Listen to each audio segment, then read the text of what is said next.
Bismillahirrahmanirrahim. Assalamualaikum warahmatullahi wabarakatuh.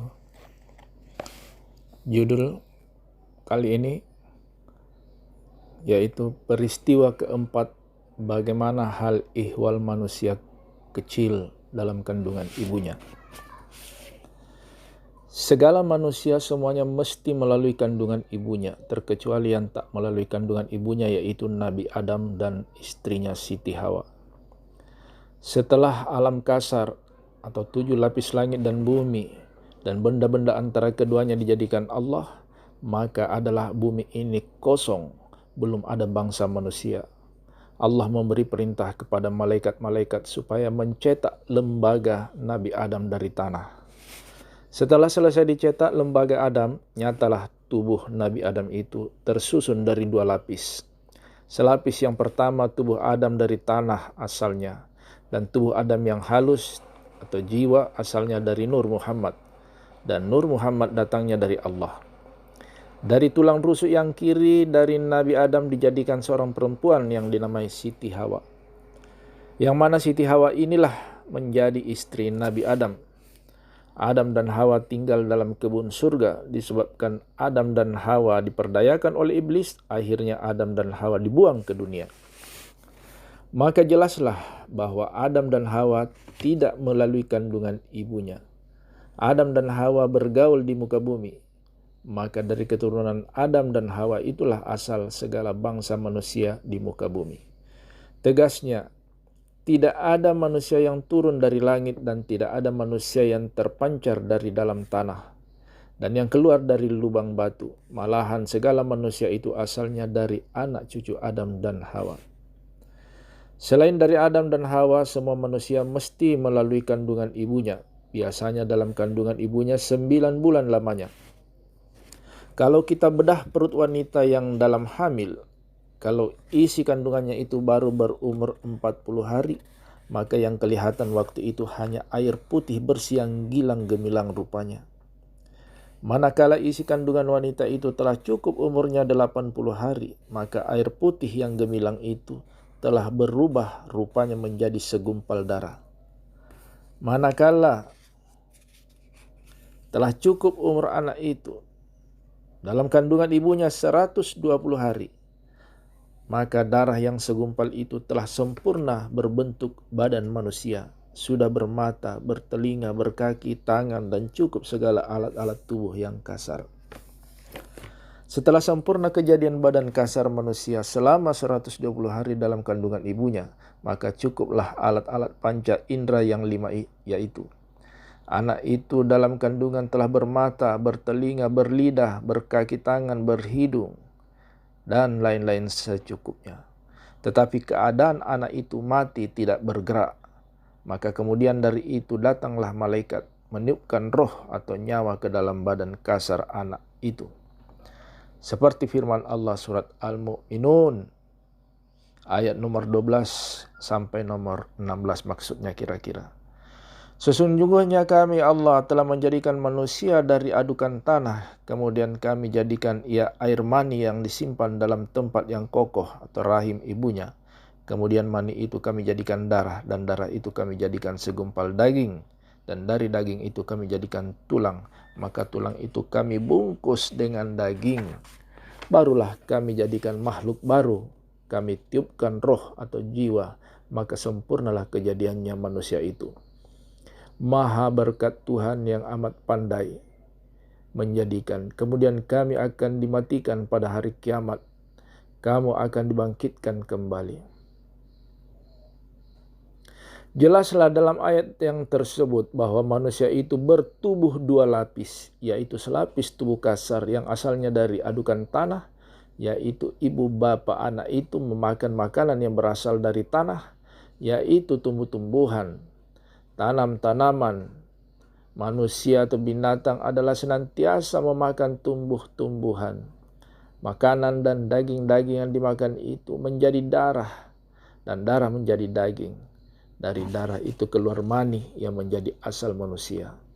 Setelah sempurna kejadian manusia itu dalam rahim ibunya, barulah ditiupkan roh atau jiwa sesudah umur anak itu sempurna 120 hari. yaitu 3 kali 40 hari. Roh yang ditiupkan itu ialah roh atau jiwa yang telah menerima janji-janji, roh yang telah mengenal akan Tuhan yang Maha Esa pada alam pertama tadi. Jika roh anak itu tidak kena disentuh oleh setan iblis dalam kandungan ibunya, maka akan tetaplah roh anak itu senantiasa mengingati Allah, berkekalan, berkepanjangan dalam kandungan ibunya. Tapi manakala roh itu telah dikotorkan atau disentuh oleh iblis setan dalam kandungan ibunya, maka mulailah setan atau iblis memperdayakan anak itu dalam kandungan ibunya. Berarti anak itu telah lupa atau lalai kepada Allah. Maka dari itu setiap ahli tarekat senantiasa mengingati Allah dalam segala macam pekerjaan yang dikerjakannya. Di dalam hadis Nabi Muhammad SAW ada disebutkan, siapa-siapa yang hendak bersetubuh atau bergaul dengan istrinya, hendaklah kedua laki istri itu membaca nama Allah. Dan kalau kedua laki istri itu tidak membaca nama Allah atau lalai lupa kepada Allah, maka setan atau iblis akan turut pula dalam persetubuhan pergaulan kedua suami istri itu. Berarti anak yang akan lahir ke dunia itu telah disentuh setan atau iblis yang menyebabkan anak itu menjadi lalai atau lupa kepada Allah. Tegasnya, anak yang tersebut adalah anak kedua ibu bapanya dan juga anak iblis atau setan. Kalau anak itu tidak dapat disentuh iblis atau setan di dalam kandungan ibunya tadi, maka roh anak itu akan mengingati segala perjanjian-perjanjian yang telah diterimanya di alam arwah. Jika ibu dari anak itu memakan barang-barang yang haram, maka di atas darah yang haram itu, setan atau iblis sangat gembira memperdayakan anak itu. Pada daging yang asalnya dari yang haram itu, api neraka yang akan memakannya. Kalau ibu dari anak itu mengerjakan zikir lataif atau zikir 11.000 atau 7 tempat, sudah tentu seluruh darah daging tulang belulang ibu anak itu akan mengingati Allah. Sebab darah daging anak itu adalah darah daging dari ibunya. Setan atau iblis tidak berdaya memperdayakan orang yang berkekalan, berkepanjangan mengingati Allah. Kalau kita lihat kilang-kilang di dunia, maka kilang-kilang itu menghasilkan barang-barang serupa dengan barang yang dimasukkan ke dalam kilang itu. Alangkah ajaibnya dari makanan tumbuh-tumbuhan atau daging-daging dan ikan menjadi darah daging, kemudian menjadi mani, kemudian menjadi manusia pula. Siapakah yang berbuat begitu? Bisakah hal yang demikian rupa terjadi sendirinya? Alangkah panasnya tinggal dalam kandungan atau rahim ibu itu. Tidak sedikit makanan yang kasar, yang keras-keras dimakan oleh manusia. Tapi beberapa jam kemudian, maka barang-barang yang keras yang dimakan itu telah menjadi najis yang halus dan menjadi darah daging. Mengapa anak yang 9 bulan lamanya dalam kandungan ibunya tidak hancur binasa dalam tempat yang sempit itu, dalam tempat yang sepanas itu? Siapa yang memeliharanya? Jawabnya ialah anak itu dalam pemeliharaan Tuhan yang bersifat rahim. Tegasnya anak itu dikatakan dalam rahim, yaitu anak itu dalam pemeliharaan Tuhan yang rahim. Kalau anak dalam kandungan telah mulai lalai atau lupa kepada Allah, maka Allah tidaklah akan memeliharanya. Berarti anak itu akan gugur ke muka bumi. Dari itu, ada anak yang gugur umur 6 bulan, 7 bulan, 8 bulan. Sebab anak itu lupa kepada Allah, maka Allah melupakannya pula, maka binasalah anak itu. Manusia ini adalah 2 kali hidup, yaitu mula-mula mati sebelum berumur 120 hari. Sesudah sampai 120 hari, barulah dihidupkan sampai manusia di dunia nanti dimatikan lagi, mati yang kedua kali.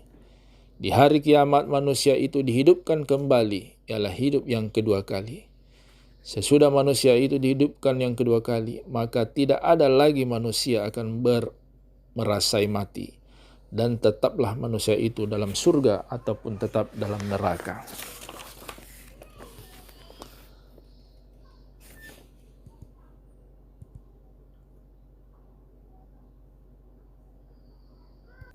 Baiklah, cukup sekian dahulu. Insyaallah pada lain kesempatan kita lanjutkan kembali bacaan kitab 5 serangkai Tarekat Naqsabandiyah Khalidiyah karangan Buya Profesor Dr. Syekh Haji Jalaluddin.